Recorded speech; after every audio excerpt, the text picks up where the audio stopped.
भारताच्या पाण्यातून निघालेली इराणची युद्धनौका अमेरिकेने बुडवली. RIS देना सत्यकथा ऑपरेशन इपिक फ्युरी. मिलन 2026च्या आंतरराष्ट्रीय नौदल सरावात मानाने भाग घेतलेला एक इराणी युद्धनौका सराव संपला आहे आणि ती युद्धनौका नुकतीच भारताच्या विशाखापट्टणम बंदरातून इराणला परत जायला निघाली. त्यात होते 180 खलाशी. हिंद महासागरातून शांत आंतरराष्ट्रीय पाण्यातून प्रवास सुरू होता आणि अचानक काही समजण्याआधीच खोल समुद्रातून एक टॉर्पेडो येतो आणि जहाजाला एक मोठा हादरा बसतो आणि पुढच्या मिनिटातच इराणची ही युद्धनौका RIS देना हिंद महासागराच्या तळाशी जाते. किमान 87 खलाशी ठार होतात, 32 खलाशांना वाचवले जाते आणि 60हून अधिक अजूनही बेपत्ता आहेत. अमेरिकेच्या संरक्षण सचिव पीट हेग्सेथ एक ट्विट करतात आणि म्हणतात, हे युद्ध नव्हते, हा होता शांत मृत्यू. ही घटना कशी घडली, त्यामागे काय राजकारण आहे आणि भारत यामध्ये कुठे उभा आहे, हे सर्व जाणून घेऊया या व्हिडिओच्या माध्यमातून.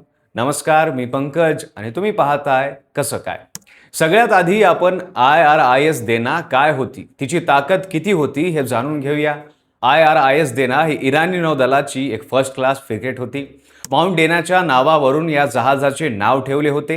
हे जहाज इराणचे 2015 मध्ये लॉन्च केले आणि 2021 मध्ये इराणी नौदलात अधिकृतपणे सामील केले. इराणसाठी हे केवळ एक जहाज नव्हती, ती होती इराणच्या नौदल शक्तीचे प्रतीक.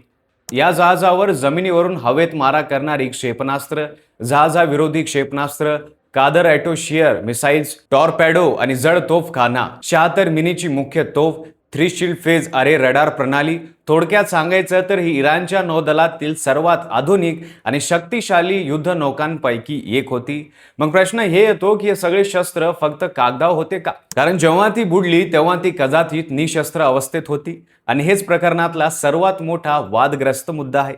आता येतो मुख्य गोष्टीकडे. मिलन 2016. मिलन म्हणजे भारतीय नौदलाचा एक महत्त्वाकांक्षी दिव्यवर्षीय आंतरराष्ट्रीय नौदल सराव. दर 2 वर्षांना भारत जगभरातील मित्र देशांना एकत्र येऊन समुद्र सहकार्य वाढवण्यासाठी आमंत्रण देतो. यंदाच्या मिलन 2026 हा 13वा होता. हा सराव विशाखापट्टणम येथे फेब्रुवारी 2015 ते 25 या कालावधीत झाला. यामध्ये तब्बल 74 देश सहभागी झाले. त्यापैकी 18 देशांच्या प्रत्यक्ष युद्धनौका सहभागी होत्या आणि इराणची RIS देना होती. सरावात परेड होत्या, सांस्कृतिक कार्यक्रम होते, संयुक्त नौदल सराव होते. इराणी खलाशी विशाखापट्टणमच्या धक्क्यावर मोठ्या अभिमानाने इराणचा ध्वज खांद्यावर घेऊन मार्च करताना दिसले होते. भारतीय नौदलाने फेब्रुवारी 2017 रोजी सोशल मीडियावर पोस्ट केलेल्या छायाचित्रामध्ये RIS देना सामुद्रिक सरावात भाग घेताना दिसत होती. मिलन सरावात सहभागी होणाऱ्या प्रत्येक जहाजाला शांततेचे प्रोटोकॉल पाळावे लागतात. तो म्हणजे जहाजावरील शस्त्रसज्जना बंद ठेवायची, दारुगोळा काढून ठेवायचा. हे सराव मैत्री आणि सहकार्याचे असतात, युद्धाचे नाही. त्यामुळे जेव्हा RIS देना फेब्रुवारी 2025 विशाखापट्टणम निघाली तेव्हा ती बहुधा निशस्त्र अवस्थेत होती आणि हे घटनेतील सर्वात मोठे प्रश्नचिन्ह आहे. RIS देना फेब्रुवारी 25ला विशाखापट्टणमहून निघाली. इराणला परत जाण्यासाठी ती हिंद महासागरातून प्रवास करत होती. श्रीलंकाच्या दक्षिण किनाऱ्याजवळून जात असताना गॉलपासून अवघ्या 40 नॉटिकल मैल अंतरावर हे सगळे घडले. खोल समुद्रात लपलेली अमेरिकन अन्यू पाणबुंडी शांततेपणे टार्गेट लॉक करत होती आणि मग एक मार्क 48 टॉर्पेडो सोडण्यात आला. अमेरिकेच्या संरक्षण मंत्रालयाने नंतर जे व्हिडिओ फुटेज जाहीर केला त्यामध्ये दिसते. टॉर्पेडो थेट RISच्या देनाच्या मागील भागाला जाऊन आदळते. प्रचंड स्फोट होतो, जहाज हवेत उचलले जाते आणि काही वेळातच ते बुडून लागते. हेग्सेथ म्हणाले क्वाईट देत, दुसऱ्या महायुद्धानंतरचा हा पहिलाच टॉर्पेडो हल्ला होता. जहाजावर सुमारे 180 खलाशी होते. हल्ल्याआधीच कोणतेही पूर्वसूचना देण्यात आली नाही. जहाज इराणच्या किनाऱ्यापासून आंतरराष्ट्रीय पाण्यात तब्बल 2000 मैल दूर होता.